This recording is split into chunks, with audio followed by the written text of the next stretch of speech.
like, subscribe, comment, all that good stuff. Help promote and rank up my channel. Check out that channel trailer right there if you want to know what I'm all about. I talk movie and TV show news, entertainment news. So Venom Let There Be Carnage. Early reviews are in, and critics are giving it 2 boners up. Oh. They say Venom and Carnage make out hot and heavy. It's just like... Dude, could you be more gay? Let there be carnage! So, 71% on the tomato meter. People are actually saying what I expected them to say about this one. It's pretty much just like the first one. In every way possible. Not that that's a good thing. Or not that that's a bad thing. It sure did make some money. If you check out over here, they're talking about Venom 2 projected for 60 million opening this weekend. Venom Let There Be Carnage projected for 60 million opening, which would be the highest of 2021. Also, on the same side, people are saying, like they said about Shang-Chi and other superhero-related movies, make sure you stay for the end credits. Hey, the end credits. The end credits.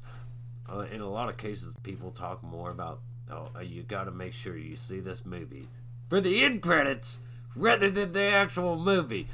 This is a film that I think will just be okay at best. It'll be interesting.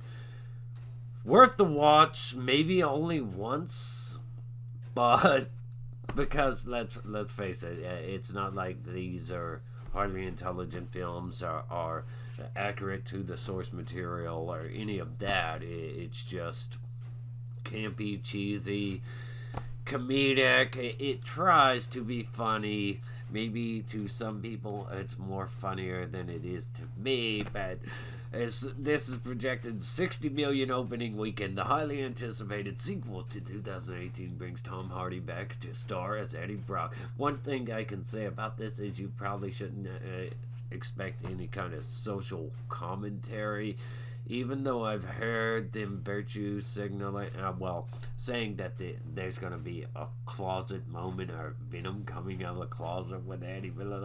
It doesn't really make much sense to tell LGBT people, hey, we're going to have this symbiote getting gay with Eddie. We're going to nod to it.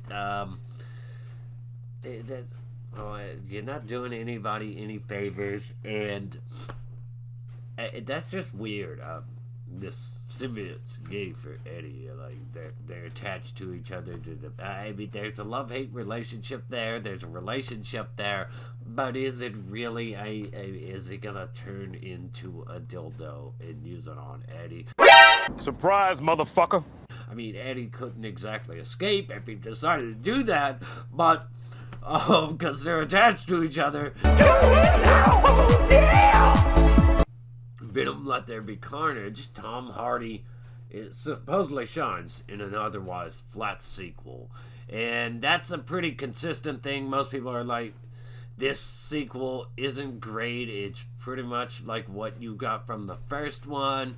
Tom Hardy stands out, makes it worthwhile, but it's otherwise kind of a flat film. An absurd and uneven film anchored by Tom Hardy. So everybody so far saying Tom Hardy is the only thing that makes this film really work. I'm surprised people aren't saying Woody Harrelson's performance is stand out. Fortunately, it sounds like Venom 2 is notably better than the original. Early reviews for the film are in, and they're a bit mixed, but skew positive overall, giving particular praise to the continued odd couple dynamic between Eddie and Venom. Let's see, Molly Freeman, Screen Rant. Even though the film is an action-packed comic book movie and Eddie and Venom's relationship is still a compelling dynamic, it still has some major issues in its character and story development. Perhaps one day someone will get a Venom movie exactly right, and though today is not that day, Sarkozy, or however you say his name, Marcel and Hardy delivered an entertaining spin on the continued adventures. Amy Nicholson, New York Times. Let's see. Let There Be Carnage flourishes in high energy moments, feeds off low expectations. It's the mold in the Avengers shower. Perhaps the next installment could do away with the pretense of these dingbats needing to save the world as Venom growls responsibility is for the mediocre. Variety. The set pieces look sloppy, the visual effects are all over the place, and the laughs come largely at the movie's expense. But it does introduce carnage, so in that respect, mission accomplished. Lighter. I suppose if you like your comic book movies to play it a little straighter, then Let There Be Carnage will be frustrating. It's not a raunchy comedy like Deadpool, nor is it a darker superhero picture like Batman. It exists awkwardly in between, but at least by leaning more towards comedy. You get an entertaining... Yeah, I figured that was going to be a problem. This movie should have went in the direction of hard R instead of straddling the fence between hard R and family friendly, because it just makes it come off weird tonally. But I guess we'll have to see. Somebody from the Wrap says, Venom Let There Be Carnage is a bold, brisk superhero story. Unlike other mainstream Hollywood film in the genre, it crams a heck of a lot in the movie into an hour and a half, but it doesn't feel like it needed to be longer. It just feels like we need more movies like it. Do we?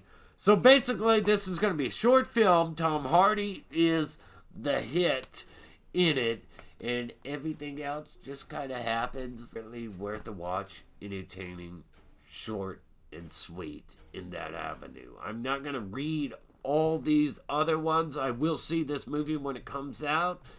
I'm pretty sure in this scenario, in this case, critics are being mostly truthful, and this film's just going to be pretty average, slightly entertaining, nothing spectacular. Maybe that end credit scene will wow people, blow them away. Is it going to be Spider-Man in the end credits? Morbius?